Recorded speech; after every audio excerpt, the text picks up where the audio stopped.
Hindupuram assembly నియోజకవర్గంలో మంత్రి పెద్దిరెడ్డి రామచంద్రారెడ్డి గారు చేసినటువంటి ఆపరేషన్ ఫెయిల్ అయిందని హిందూపురం అసెంబ్లీ నియోజకవర్గంలో బాలకృష్ణ గారు ఘన విజయం సాధించి హ్యాట్రిక్ కొట్టబోతున్నారు అంటూ కూడా ఒక వార్త సోషల్ మీడియా వేదికగా చక్కర్లు కొడుతున్నటువంటి నేపథ్యంలో పెద్దిరెడ్డి రామచంద్రారెడ్డి గారు అక్కడ చేపట్టినటువంటి ఆపరేషన్ ఏంటి, అది ఎందుకు విఫలమైంది అనే అంశానికి సంబంధించి మనతో మాట్లాడేందుకు ప్రముఖ సీనియర్ జర్నలిస్ట్ దుర్గా కుమార్ గారు మనతో ఉన్నారు. సార్తో మాట్లాడదాం. సార్ నమస్తే. సార్ నమస్కారం కృష్ణ గారు, మన వీక్షకులు కూడా నమస్కారం. హిందూపురం అసెంబ్లీ నియోజకవర్గంలో మంత్రి పెద్దిరెడ్డి రామచంద్రారెడ్డి గారు ఒక ఆపరేషన్ నిర్వహించారని, ఆ ఆపరేషన్ అక్కడ ఫెయిల్ అయిందని, అక్కడ నందమూరి బాలకృష్ణ గారు ఘన విజయం సాధించి హ్యాట్రిక్ కొట్టబోతున్నారు అంటూ కూడా ఒక వార్త సోషల్ మీడియా వేదికగా చక్కర్లు కొడుతుంది. ఏంటి సార్, ఏం ఆపరేషన్ ఫెయిల్ అయింది అంటే ఏం చెప్తారు? ఇప్పుడు ఏంటండి, వైఎస్ఆర్సీపీ వాళ్ళు ఒక మిషన్ తీసుకున్నారండి, స్పెషల్ మిషన్.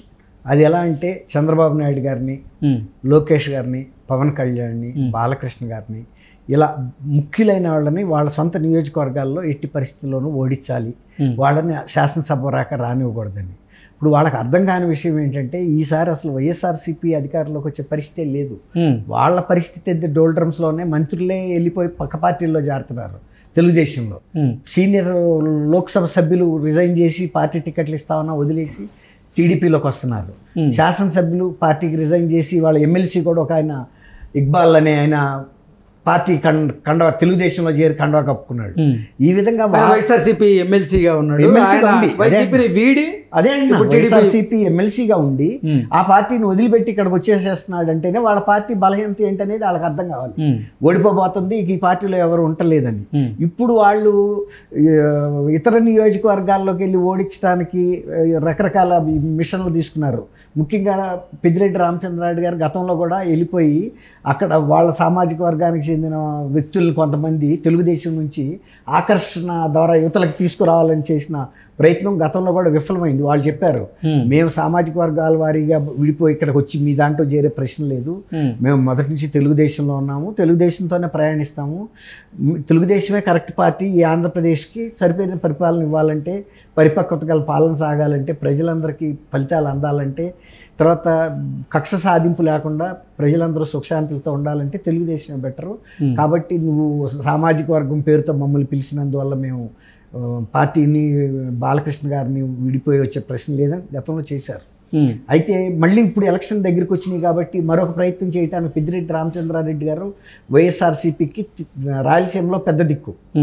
ఆయన చిత్తూరు జిల్లాకి చెందిన, ఉమ్మడి చిత్తూరు జిల్లాకి చెందిన వ్యక్తి. ఆయన నియోజకవర్గం కూడా పొంగనూరు.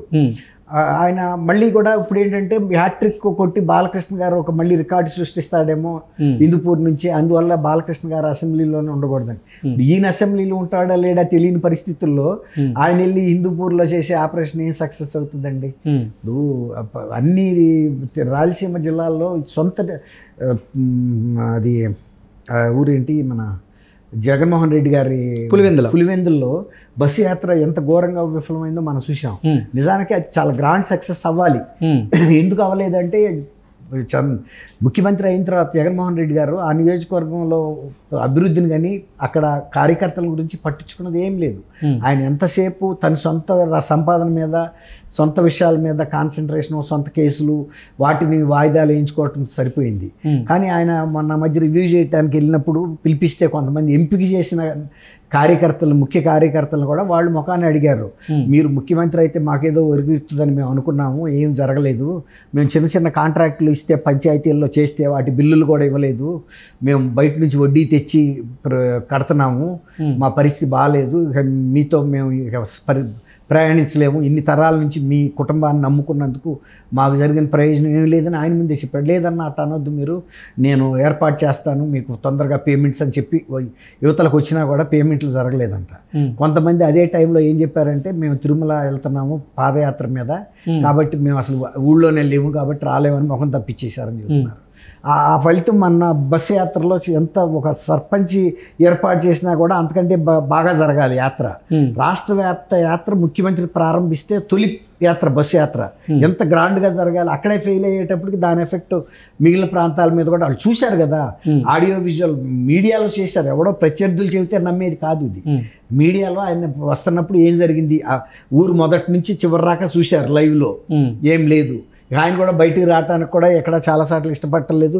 బస్సులో నుంచి నమస్కారం పెట్టుకుంటే వెళ్ళిపోతున్నాడని మనం రోజు మీడియాలో చూస్తున్నాం. ఎవరికైనా హుషారు ఎప్పుడు వస్తాయండి? జనం బాగా వస్తే హుషారు బాగా వస్తాయి. జనం హుషారుగా ఎప్పుడు వస్తారు? అవతల వ్యక్తి మనకి ఏదైనా మేలు చేస్తున్నాడనే ఒక నమ్మకం కలగాలి. ఆయనలో నిజమైన ప్రజా క్షేమం కోరే దృక్పథం ఉండాలి. ఆ ఫెయిర్నెస్ అనేది, పారదర్శకత.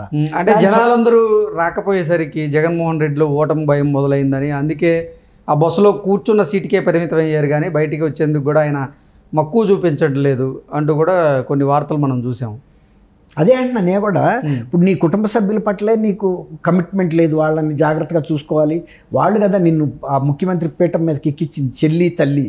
వాళ్ళు కాళ్ళకు బలపాల గట్టుకు తిరిగి నువ్వు ముఖ్యమంత్రి అయితే చాలు, రాజన్న ప్రభుత్వం ఏర్పాటు అవుతుంది. మళ్ళీ వాళ్ళ ఫ్యామిలీ గుర్తు రాజశేఖర్ రెడ్డి గారు అంటే షర్మిల గారికి కానీ విజయమ్మ గారికి కానీ ఎంతో గౌరవం, అభిమానం, ఒక ఉన్నతమైన ఇదనమాట. మళ్ళీ ఆ పరిపాలన జగన్ బాబు ద్వారా వస్తుందని కూడా ఆమె అందరినీ కోరింది. నా బిడ్డ కాదు మీ బిడ్డ అని చెప్పి అందరి ముందు పరిచయం చేస్తే ప్రజలు సహకరించారు, వాళ్ళని హక్కును చేర్చుకున్నారు. కానీ ఈయన వాళ్ళని హక్కులు చేర్చుకోలేకపోయాడు. 151 సీట్లు ఇచ్చిన ప్రజలనే టార్గెట్గా పెట్టుకున్నాడు లక్ష్యంగా. ఈ వర్గం ఆ వర్గం లేదు. అందరు ప్రజలను వేధించాడు. పన్నుల రూపంలో వేధించాడు, లేకపోతే దాష్టికాల ద్వారా వేధించాడు, పోలీసుల ద్వారా వేధించాడు. ఎన్ని రకాల అవకాశాలు ఉంటే తర్వాత ఆయన బయటకు వస్తే కూడా ప్రజలకే శిక్ష అండి. తలుపులు మూసేసుకోండి, మీరు బయటకు రావడానికి లేదు, బజార్లో షాపులు కట్టేసేయండి, పరదాలు కట్టండి, చెట్లు నరకండి. ఆయన హెలికాప్టర్లో వెళ్తుంటే కింద ట్రాఫిక్ కాపటం ఏంటండి? సినిమాల్లో జోకులు చూసాం ఎలాంటి, ప్రాక్టికల్గా ఆంధ్రప్రదేశ్ ప్రజలు చూశారు. ఈ విధంగా ప్రజలు ఏ వర్గం వాళ్ళు ఆయన అంటే అభిమానం ఉన్నారు. సొంత చెల్లెళ్ళు చెబుతున్నారు హత్య రాజకీయాలను ప్రోత్సహించి కుటుంబంలోనే హత్య చేశాడు. అసలు వైఎస్ఆర్సీపీ పునాదులే జగన్ వివేకానంద రెడ్డి గారి రక్తంతో తడిసినాయి అని చెప్పారు. అలాగే మనకు తెలుసు దళిత సీను 5 సంవత్సరాలు జైల్లో ఉన్నాడు. ఏం చేశాడండి ఆయన? కోడికత్తి సీను అతను గీశాడని చెబుతున్నారు. అతను నేను గీలేదని కూడా చెబుతున్నాడు. చంపిన అవినాష్ రెడ్డి ఏమో ఇప్పుడు పార్లమెంట్ నుంచి పోటీ చేస్తున్నాడు, పార్లమెంట్కి కడప నియోజకవర్గం నుంచి. అదే స్థానం నుంచి వైఎస్ఆర్ గారి బిడ్డ షర్మిల గారు పోటీ చేస్తుంది. నా చిన్నాన్నని హత్య చేసిన హంతకులకి సీట్ ఇచ్చాడు కాబట్టి అతను ఎట్టి పరిస్థితుల్లోనూ పార్లమెంట్కి వెళ్ళకూడదు ఒక హంతకుడు. దానికోసం నేను పోటీ చేస్తున్నాను, మీరందరూ కూడా సహకరించాలి. మన అందరం కలిసి వివేకానంద రెడ్డి గారికి మనం అర్పించే నివాళి ఇదేను. అతను ఓడించడమే ఆయనకి మనశ్శాంతి, కానీ నన్ను గెలిపించడమే ఆయనకి మనశ్శాంతి. ఎప్పుడు నేను ఇక్కడి నుంచి గెలవాలి, పోటీ చేయాలని కోరుకున్నాడు. ఆయన కోరిక మేరకే నేను పోటీ చేస్తున్నాను. అందులో ఆమె కూడా ఎట్లా అదే కాంగ్రెస్ పార్టీ, రాజశేఖర రెడ్డి గారి ఫ్యామిలీ అన్ని సంవత్సరాలు ఏ పార్టీ గుర్తు మీద పోటీ చేసిందో అదే పార్టీ గుర్తు మీద పోటీ చేస్తుంది, అదే నియోజకవర్గం నుంచి చేస్తుంది. ఈ రకంగా ఒక సెంటిమెంటల్గా కూడా దానికి ఒక ఇంపార్టెన్స్ వచ్చింది. ఈ పరిస్థితుల్లో మరి జగన్మోహన్ రెడ్డి గారు తను ప్రజల పట్ల ఏ విధంగా ఉన్నాడు, కుటుంబం పట్ల ఏ విధంగా ఉన్నాడు అనేది మనకు అర్థమవుతుంది. ప్రజలు కూడా ఎక్కువ ఆయన గురించి ఆశించే పరిస్థితుల్లో కూడా లేరు. సో హిందూపురం అసెంబ్లీ నియోజకవర్గంలో పెద్దిరెడ్డి రామచంద్రారెడ్డి గారు తలపెట్టినటువంటి ఆపరేషన్ ఫెయిల్ అయింది. అందుకే మళ్ళీ రెండోసారి కూడా పంపినా కూడా ప్రజలు ఇప్పుడు నేను చెప్పిందంతా కూడా ప్రజలు ఇతని యొక్క వ్యక్తిత్వాన్ని, ఇతని పరిపాలనా విధానాలని ఇవన్నీ చూసిన తర్వాత ఇలాంటి వ్యక్తులను ప్రోత్సహిస్తే రేపు రాబోయే రోజుల్లో అదే హంతకుడు మళ్ళీ పరిపాలనలో ముఖ్యమంత్రిగా ఉంటాడని కూడా షర్మిల గారు చెబుతుంది కదా. హత్యా రాజకీయాలను చేసేది ముఖ్యమంత్రిని మీరు ఎన్నుకుంటారా అని షర్మిల గారు, ఆమె చెల్లెలు, ఆమె డాక్టర్ పేరు సునీతారెడ్డి గారు కూడా చెప్తున్నారు. ఇప్పుడు పెద్దిరెడ్డి రామచంద్రారెడ్డి గారు ఎంత ప్రయత్నాలు చేసినా ప్రజల్లో ఒక ప్రజా బాహుళ్యంలో వచ్చిన అభిప్రాయం ఇది ప్రభుత్వం మీద. కానీ పార్టీ పెద్దగా పెద్దిరెడ్డి రామచంద్రారెడ్డి గారు ప్రయత్నించడంలో తప్పులేదు.